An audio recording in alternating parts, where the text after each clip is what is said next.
తిరుపతిలో టీడీపీ నేత బేబీ శ్రీనివాస్ అరాచకాలకు అడ్డు అదుపు లేకుండా పోతున్నాయనే ఫిర్యాదులు వెల్లువెత్తుతున్నాయి.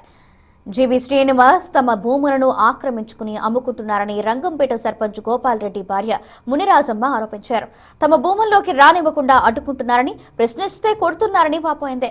పోలీస్ స్టేషన్లు, కోర్టుల చుట్టూ తిరిగిన అధికారుల దగ్గరకు వెళ్లినా తమకు న్యాయం జరగలేదని ఆవేదన వ్యక్తం చేశారు. చంద్రబాబు తిరుపతి వస్తున్నారని తెలిసి చంద్రబాబు అన్న, లోకేష్ నాయన, మీ పార్టీని నమ్మిన కార్యకర్తలం, కనీసం మీరైనా న్యాయం చేయండి అంటూ తమ గోడు వెళ్లబోసుకుంటున్నారు. న్యాయం చేయండి నాయన, నేను ఇంకేమడను, మీరు కాగితాలు చూసి న్యాయం చేయండి అమ్మా.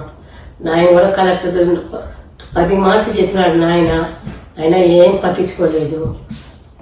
లోకేష్ బాబు నాయన, నువ్వు పట్టించుకుంటేనే నాకు నాయన, నువ్వు ఇద్దరు కలుసుకొని మాట్లాడి నాకు న్యాయం చేయండి నాయన.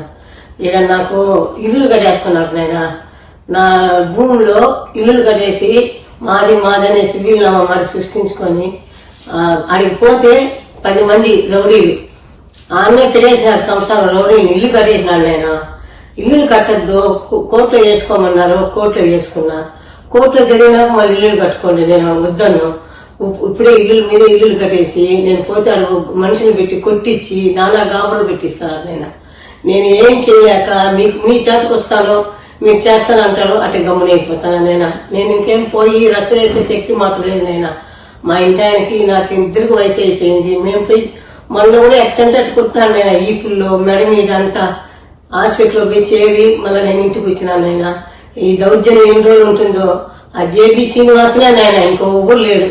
ఆ జేబీ శ్రీనివాసులు మరి రౌడీలు పెట్టేది, కొట్టించేది, మనుషులు పెట్టేది.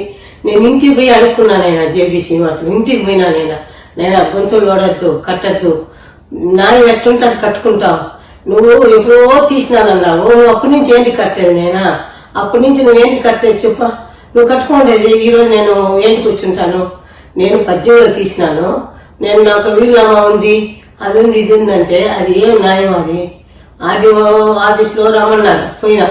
ఆర్డీఓ వాళ్ళు అట్ట చెప్పి మనకేం లేదు బోనేసినాడు.